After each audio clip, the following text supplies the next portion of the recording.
Hi చెప్తాడు. నాకు కావాల్సినప్పుడు హాయ్ చెప్తే మాత్రం రెస్పాన్స్ అవ్వడు. ఎవరా ప్రముఖుడు? ఇప్పుడు కన్సల్టెన్సీగా సెటిల్ అయ్యాడు. కొమ్మినేని నరేంద్ర. వెల్కమ్ నారాయణ్. నీ మధుర జ్ఞాపకం ఇక్కడే ఉందనుకుంటా. నీ మధుర జ్ఞాపకాలను షేర్ చేసుకోవాల్సిందిగా కోరుచున్నాం. సో నేను కొమ్మినేని నరేంద్ర అనగానే ఇంకొకరి పేరు తలుచుకుంటారు అందరూ. కొమ్మినేని మధుసూదన్ మా బ్రదర్ యుఎస్లో ఉంటున్నాడు. వచ్చారు కానీ వెళ్ళిపోయారు. ఆయన కూడా వస్తే బాగుంటుంది. సార్స్ కూడా అడుగుతున్నారు కొమ్మినేని మధుసూదన్ ఎక్కడ. సో నేను బీటెక్ చేశానండి. 10th తర్వాత ఇంటర్మీడియట్ పాల్గొని వెళ్ళాను హరిత ఎకలాజికల్ ఇన్స్టిట్యూషన్. తర్వాత బీటెక్ చేశాను కర్ణాటకలో. దాని తర్వాత master of science in computer science మళ్ళీ యూకేలో చేశానండి. చేసేసి అక్కడ కొన్ని రోజులు వర్క్ చేసి అక్కడ లైఫ్ స్టైల్ ఫెడప్ అయిపోయి మళ్ళీ ఇండియాకి వచ్చాను. ఇండియాకి వచ్చాక మళ్ళీ ఇక్కడ టీసీఎస్లో ఐటీ కన్సల్టెంట్గా జాయిన్ అయ్యాను. ఐటీలో కొన్ని రోజులు వర్క్ చేశాక ఒక 4-5 years అది కూడా ఆ ఫీల్డ్ కూడా నచ్చక బయటకు వచ్చేసి ఫెడప్ అయిపోయి సో సొంతగా ఏదైనా చేసుకోవాలని అనిపించి సొంతగా ఒక ఆఫీస్ కన్సల్టింగ్ ఆఫీస్ పెట్టుకున్నారండి, overseas education. So that is about మీ.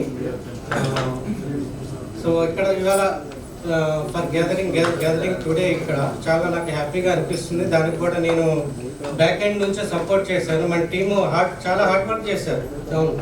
లేకపోతే అవ్వదు. ఎప్పటి నుంచో సునీత 3-4 years నుంచి షీఈస్ బిహైండ్ మీ. ఎప్పుడు చేద్దాము నరేందర్, ఎప్పుడు చేద్దాము, we plan for get together అది చాలాసార్లు అంటుండే పాపం. కానీ ఎప్పటికీ అది ఇవాళకి ఆ రోజు వచ్చింది. 3-4 years బ్యాక్ నుంచి దాన్ని కృషి చేస్తాం. సో అది ఇవాళకి అది ఆ రోజు అయిపోయింది. సో చాలా హ్యాపీగా ఉంది. Glad to see you all here.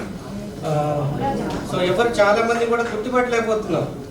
కొంతమంది ఫేస్ చూసినట్టు అనిపిస్తుంది కానీ పేరు చూసినా కూడా స్ట్రైక్ అవ్వట్లేదు.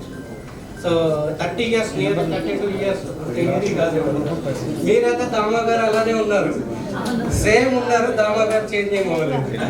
సో రామశేఖర్ కూడా అంతే సేమ్. సో మిగతా సార్ నేను చాలా మంది ఎక్కువ మంది గుర్తుపట్టలేదు సార్, సారీ ఫర్ దట్. అంటే కొంతమంది ఫేస్ గుర్తున్నాయి బట్ నేమ్ లేదు.